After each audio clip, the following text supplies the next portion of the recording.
السلام علیکم ورحمۃ اللہ. کیا حال ہیں آپ سب کے؟ یہ میری کوتاہی ہے کہ بہت ٹائم بعد دوبارہ سے ویڈیو اپلوڈ کر رہی ہوں. اللہ تعالیٰ سے دعا ہے کہ اللہ تعالیٰ مجھے توفیق دیں کہ میں زیادہ سے زیادہ ویڈیوز اپلوڈ کروں. الہی آمین. محرم کے حوالے سے بات کرتے ہیں.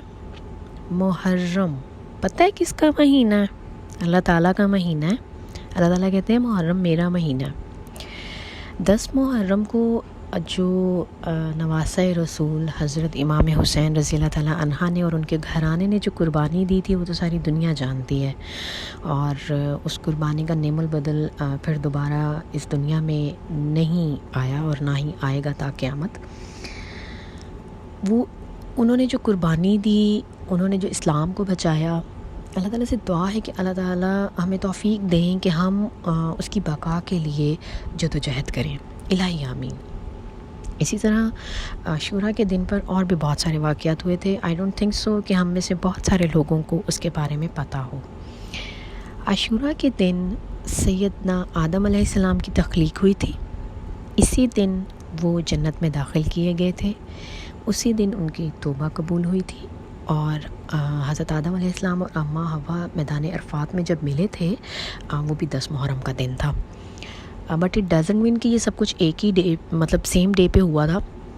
یہ اللہ تعالیٰ کی ذات بہتر جانتی ہے کہ کتنے ٹائم ڈیوریشن کا ڈفرینس آیا اور کیسے کیسے یہ سب ہوا. اس سے ہم واقف نہیں ہیں.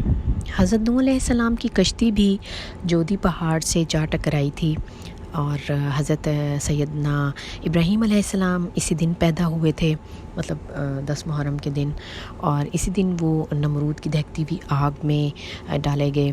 اور 10 محرم والے دن ہی سیدنا موسیٰ اور ان کی قوم کو فرعون سے نجات ملی تھی، اور فرعون اپنے لشکر کے ساتھ دریائے نیل میں غرق ہو گیا. سیدنا ایوب علیہ السلام کو شفا ان کی بیماری سے 10 محرم کو ملی تھی. بہت لانگ ٹائم پیریڈ تھا ان کا، جس میں وہ کافی زیادہ بیمار ہوئے تھے، لیکن نا امیدی اور مایوسی کا ایک لفظ نہیں ان کے منہ سے نکلا. تو جب انہیں شفا ملی تو وہ بھی اسی دن پہ ملی. سیدنا ادریس علیہ السلام کو 10 محرم کو آسمانوں پر اٹھایا گیا. سیدنا سلیمان علیہ السلام کو ملک کی بادشاہیت نصیب ہوئی، وہ بھی 10 محرم کا دن تھا. جب مطلب اعلان ہوا تھا ان کی بادشاہیت کا تو وہ 10 محرم کو ہوا. سیدنا یعقوب علیہ السلام اپنے بیٹے کی جدائی میں نابینا ہو گئے تھے. بہت روتے تھے وہ ان کے لیے. تو جب ان کی بنائی واپس انہیں ملی تھی نا، وہ بھی 10 محرم کا دن تھا. سیدنا یوسف علیہ السلام کو کنویں سے جب نکالا گیا، وہ بھی 10 محرم کا دن تھا. سیدنا یونس علیہ السلام کو مچھلی کے پیٹ سے نکالا گیا، وہ بھی 10 محرم کا دن تھا. سیدنا عیسیٰ علیہ السلام کی ولادت بھی اسی دن پر ہوئی، اور پہلے بھی میں نے بتایا جیسے سیدنا ابراہیم علیہ السلام کی ولادت بھی اسی دن پر ہوئی تھی. اور سیدنا ابراہیم علیہ السلام کو جب آسمانوں پر اٹھایا گیا تھا نا، وہ بھی 10 محرم کا دن تھا. اور نبی کریم صلی اللہ علیہ وسلم کو مکہ کے کافروں سے جب نجات ملی تھی، وہ بھی محرم کا مہینہ تھا. اور مدینے میں آپ صلی اللہ علیہ وسلم کا جب استقبال ہوا تھا، وہ بھی محرم کے مہینے میں ہوا تھا. And the last one every one knows کہ حضرت امام حسین علیہ السلام اور ان کے گھرانے کی قربانی.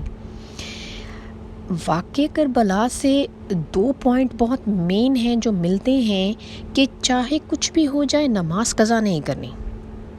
نماز رسول کو کیا ضرورت تھی اس سب کی؟ ہمارے لیے ہوا سب کچھ. انہوں نے اپنے بچے قربان کر دیے دین کی خاطر، دین کو بچانے کی خاطر کہ اسلام کا غلبہ رہے، اور انشاءاللہ تا قیامت رہے گا. اللہ تعالیٰ سے دعا ہے کہ اللہ تعالیٰ ہمیں توفیق دے کہ ہم اس چیز کو انڈرسٹینڈ کریں اور فرقہ بندی میں پڑھے بغیر کریں، اور نبی کریم صلی اللہ علیہ وسلم اور ان کے نواسے جو دین ہمیں دے کر گئے ہیں اس کی پیروی کریں. ایک تو نماز واقع کربلا سے، دوسرا پردہ. ان کی خواتین، وہ جو بیبیاں تھیں، انہوں نے پردہ نہیں اتارا، پردہ نہیں چھوڑا تھا. عورت کے لیے اس میں سبق ہے کہ پردہ نہیں چھوڑنا، مرد کے لیے کہ وہ جنگ کی حالت ہے چاہے جو بھی ہے، انہوں نے نماز نہیں چھوڑی، سجدے میں سر کٹوا دیے اپنے. اللہ تعالیٰ ہمیں اس اسلام کو اچھے طریقے سے سمجھنے اور اس کے اوپر عمل کرنے کی توفیق دے۔ نبی کریم صلی اللہ علیہ وسلم نے تو کبھی کافر کو بھی کافر مطلب نہیں کہا، اور کہنے سے منع فرمایا، منافق کو منافق نہیں کہا۔ تو ہم ایک دوسرے کو اس طرح سے کیسے پوائنٹ آؤٹ کر سکتے ہیں؟ اللہ تعالیٰ سے دعا ہے کہ اللہ تعالیٰ ہمیں یہ جتنے بھی واقعات ہوئے انہیں ڈیٹیل میں پڑھنے کی توفیق دے، اور جو اسلام کو بچایا نواسہ رسول نے، اس کو صحیح طریقے سے سمجھنے اور اسلام کو صحیح طریقے سے آگے پہنچانے کی توفیق دے۔ الہی آمین۔ ایک چھوٹی سی کوشش تھی کہ یہ سب چیزیں ایک چھوٹی سی ویڈیو میں بتا سکوں۔ اللہ تعالیٰ سے دعا ہے کہ اللہ تعالیٰ ہمیں توفیق دیں گے کہ ہم زیادہ سے زیادہ اس کے بارے میں جانیں۔ الہی آمین۔